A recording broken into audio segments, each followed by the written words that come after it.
Less than 49 hours to go in this transfer window, and much of the talk surrounds Arsenal. But departures are not just centred on Alexis Sanchez. Developments tonight on defender Shkodran Mustafi. Our colleagues in Sky Italy say Inter Milan have made an improved offer for him. It's a loan bid for just under £5 million with an obligation to buy for around £23 million. Inter would have to buy him if he played more than half of their games this season. However, we understand Arsenal would like to keep Mustafi and expect him to stay. We are told that he remains part of their plans. Now, potential departures at Arsenal do not end with Sanchez and Mustafi. Alex Oxlade-Chamberlain looks like he's played his last game for the club.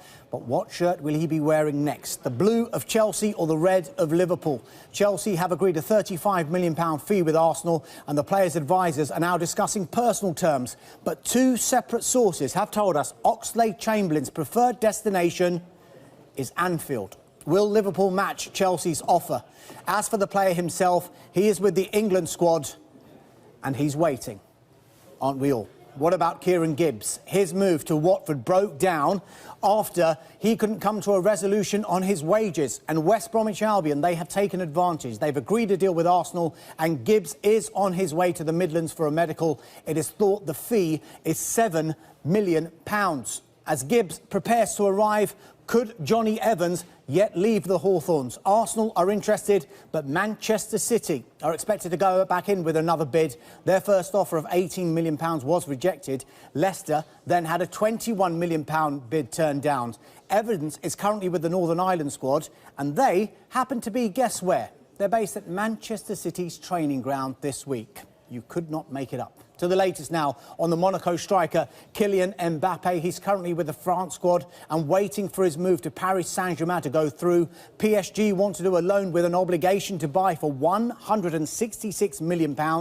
That's in order to comply with financial fair play rules. Now, staying with Monaco and the latest on their winger Thomas Lemar. Tonight, Monaco's position remains unchanged. They want him to stay at the club. They've rejected two bids from Liverpool, the latest for £65 million. One source claims Lemar wants to move. He, like Mbappe, is with the French squad. What of other arrivals at Liverpool? Well, they confirmed the club record signing of RB Leipzig midfielder Naby Keita. He will join next summer, and they were interested in the Bayern Munich midfielder Renato Sanchez. They were interested in taking him on loan, but that is no longer the case, we are told. Monaco, though, are keen on the Portugal international. What of Philippe Coutinho? Is there still time for one final twist? Well, he's recovered from his back injury and is training with the national team in Brazil. And these are pictures of Coutinho looking sharp and fit. The team doctor says the back injury was caused by emotional stress. As for the player himself, he still wants to go to Barcelona. The Spanish clubs say they will sign one or two players this week. Now, as for other departures at Liverpool, could Mamadou Sakho yet get a move away from the club? Well, Liverpool have rejected a third bid from Crystal Palace for the French defender. The bid was worth up to £25 million, with Liverpool valuing him at £30 million. Goodness me, so much happening in this transfer window. With 2 days to go, Diego Costa remains a Chelsea player. Talks continue with Atletico Madrid, but this will be difficult. Costa wants to return. Chelsea want £50 million. Atletico don't want to pay that much, as he won't be able to play for them until January because of their transfer ban. One option being explored is Costa going on loan for 3 months. As for arrivals at Stamford Bridge, they are getting closer to agreeing a deal with Leicester City for midfielder Danny Drinkwater. Chelsea want to pay less than Leicester's £40 million asking price. Chelsea's pursuit of English midfielders does not end with Drinkwater. They are still very keen on Everton's Ross Barkley. He's entered the final year of his contract and he's not signing a new one. Everton will not let him go on the cheap, though, and he's currently out of action with a hamstring injury.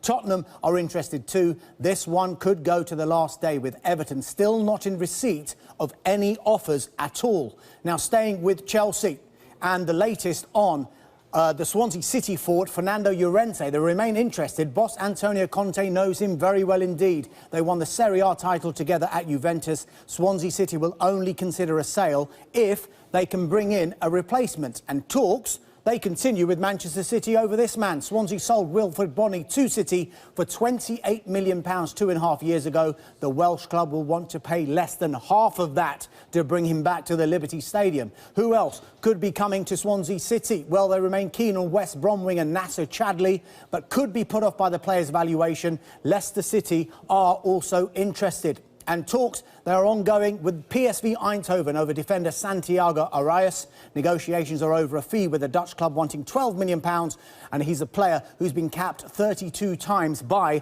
Colombia. To Tottenham we go now, and boss Mauricio Pochettino is looking to bring in 3 more players. One of them is PSG right-back Serge Aurier.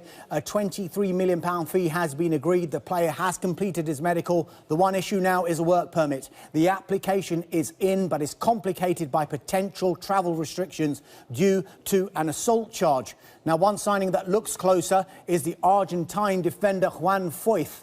A deal has been agreed with Estudiantes, and Foyth has said Pochettino convinced him to join. Foyth has been capped 12 times by Argentina's under-20s. To Everton we go, and could be a busy end to the window. We, of course, spoke about Ross Barkley potentially leaving. How about incomings? Well, they are close to agreeing a deal for Hajduk Split attacking midfielder Nikola Vlasic. Boss Ronald Koeman impressed with what he saw when Vlasic played against Everton in the Europa League last week. The deal is likely to be worth up to £10 million. Everton, though, are still working hard to bring in a striker as well. To West Ham United we go, and their pursuit of the Sporting Lisbon midfielder William Carvalho. Talks broke down between the clubs last week. Can they be resurrected? Well, if they do, something will have to give. Sporting want £40 million. West Ham are not willing to go that high. News to bring you now from Newcastle United, and this may surprise a few, but we are told they are listening to offers for last season's top scorer, Dwight Gale. However, he will only be allowed to leave if they can bring in a replacement. Gale was dropped at the weekend, and manager Rafa Benitez says he needs to regain his confidence. Another player on his way out at Newcastle United is Grant Hanley. We are told the defender has left the Scotland camp to take a medical at Norwich City after the clubs had agreed a deal. One more line to bring you concerns the Premier League leaders, Manchester United. Now, Ivan Perisic was the 4th player Jose Mourinho wanted to bring in this summer, and looks like this one is definitely not happening now. Croatia's national team manager has spoken to Perisic, and he says he's happy at Inter.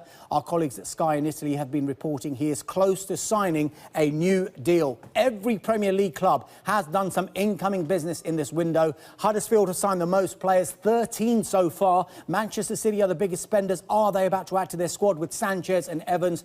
Tottenham, they've made 2 signings. That could at least double, but time is running out, and time is running out fast. A little over 2 days. That's 2 days for clubs to get their business done. Some are suggesting that he'll be unveiled at the end of the week. Some are saying that he's staying at Liverpool. One of those people, in fact, Liverpool CEO, is saying that he's not for sale and nothing has changed. And I tend to believe him, because this has been Liverpool's consistent line over the last few weeks.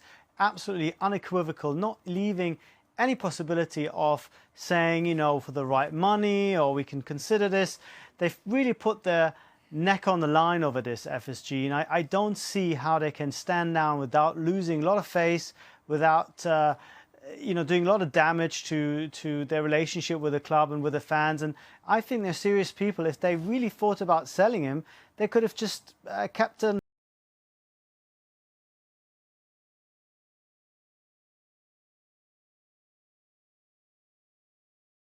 Because on the other side, Barcelona and the player side, they're still trying to push things along.